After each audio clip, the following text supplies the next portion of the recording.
என் ஊர் தஞ்சாவூர் பக்கத்தில் அம்மாப்பேட்டையில் தான் நான் பிறந்து வளர்ந்தேன். தஞ்சாவூர் அன்னை வேளாங்கண்ணி காலேஜில் தான் நான் படித்தேன்.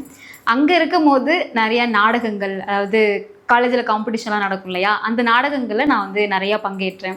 அங்கேருந்து நிறைய காலேஜுக்கு கல்ச்சுரல் போயிருக்கோம், ஃபஸ்ட் ப்ரைஸ் வாங்கியிருக்கோம். ஸோ நாடகம் வந்து நடிக்கிறதுக்கு எனக்கு முதல்ல ஒரு தூண்டுகோலாகவும் ரொம்ப உறுதுணையாகவும் இருந்தது எதுன்னா என்னோடய காலேஜ் தான். காலேஜில் ஒரு நிகழ்ச்சி நடந்தது.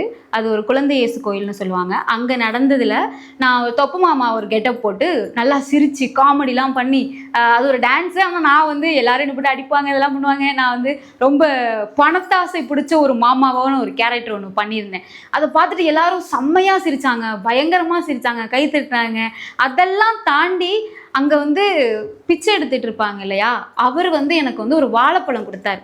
அந்த வாழைப்பழம் கொடுத்து என்னை பார்த்து, நீ ரொம்ப நல்லா பண்ண, எனக்கு சிரிப்பாக இருந்தது, இந்தா சாப்பிடு, இவ்வளோ நேரம் நடித்தா பசிக்கும்ல அப்படின்னு சொல்லிட்டு கொடுத்தாரு. எனக்கு அப்போ வந்து எனக்கு ஒரு மாதிரி இருந்தது. அது எனக்கு என்ன பண்ணுச்சுன்னு தெரில. அவர்கிட்ட நான் நன்றியும் சொல்லலை, தேங்க்யூ எதுவுமே நான் சொல்லலை. ஆனால் நான் அப்படியே அவரை பார்த்துக்கிட்டே இருந்தேன். என் கூட வந்தவங்கலாம் போயிட்டாங்க. எனக்கு அந்த ஒரு சம்பவம் வந்து எனக்கு லைஃப்பில் நான் நடித்து இன்னொருத்தவங்க சிரித்து அவர் எனக்கு அதுதான் என்னோட பெரிய அங்கீகாரமாக நினச்சேன்.